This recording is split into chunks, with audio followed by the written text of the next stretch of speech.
Hello guys, welcome back to my channel Deepika blog. সবাই কেমন আছে? আশা করি সবাই খুব ভালো আছে, আমি খুব ভালো আছি। হ্যাঁ গাইজ, আজকে আমি একটা নতুন রেসিপি তোমাদের সাথে শেয়ার করতে চলেছি। সেটা হচ্ছে মাগুর মাছের ঝাল। আমি মাগুর মাছের ঝাল রান্না করব।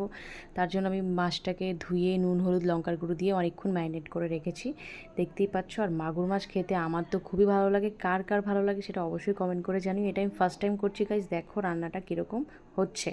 তো তার জন্য আমি দুটো টমেটো নিয়ে নিয়েছি, 5টা কাঁচা লঙ্কা কুচিয়ে নিয়েছি, পেঁয়াজ কুচিয়ে নিয়ে নিয়েছি, রসুন নিয়ে নিয়েছি 4টে, আর গোটা গরম মশলা নিয়েছি। তেল এখানে গরম হয়ে গেছে। আমি ফার্স্টেই মাছগুলোকে হালকা করে ভেজে নেবো, বেশি ভাজলে শক্ত হয়ে যাবে আর টেস্টটা অতটা পাওয়া যাবে না। তো গাইজ দেখো, মাছগুলোকে আমি ভেজে নিচ্ছি। আর মাছের পিসগুলো জাস্ট অসাধারণ, হালকা করে ভেজে তুলে নিয়েছি, দেখতেই পাচ্ছ।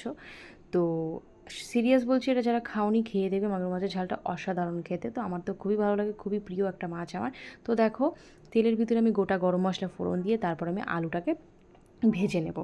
আলুটাকে নেড়ে চেড়ে লাল লাল করে ভেজে আমি তারপরেই দেখো, তারপরে আমি ভুলে গেছিলাম ফার্স্টে সাদা জিরে ফোড়ন দিতে বলেছিল মা, সেটা আমি ভুলে গেছি, সেটা আমি স্কিপ করে বেরিয়ে গেছিলাম। পরে মনে পড়েছে যখন আবার আমি তেলটাকে সরিয়ে সাদা জিরেটাকে ফোড়ন দিয়ে তারপর আমি রান্নাটা আবার কন্টিনিউ করেছি। দেখো মানে আমার এত ভুলো মন, মানে রান্নাতে আমি বললাম না অষ্টরম্ভা, পারি না কিছুই। যাই হোক, চেষ্টা করি যখন মুড হয় তখন আমি রান্না খুব ভালো করে করারই চেষ্টা করি। তো বলো তোমরা অবশ্যই কমেন্ট করে কীরকম লাগলো। তারপরে দিয়ে দিলাম পেঁয়াজ কুচি, দেখতেই পাচ্ছ। এবার পেঁয়াজটাকে নেড়ে চেড়ে একটু 5 মিনিটের জন্য রেখে দেবো। তারপর দিয়ে দিলাম রসুন, থেতো করে রেখেছিলাম, সেই রসুনটাকে দিয়ে দিলাম।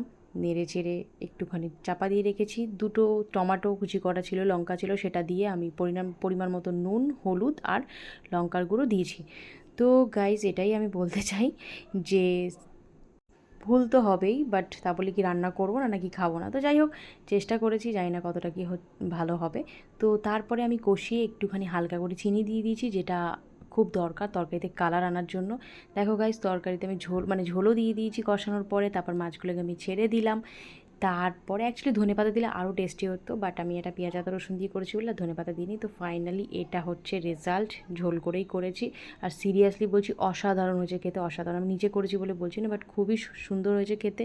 আর তোমাদের ভিডিওটা কেমন লাগলো অবশ্যই আমাকে কমেন্ট করে জানিও। আর ভিডিওটা ভালো লাগলে লাইক কমেন্ট শেয়ার করে দিও। নেক্সট আবার ভিডিও নিয়ে দেখা হবে। চলো টাটা।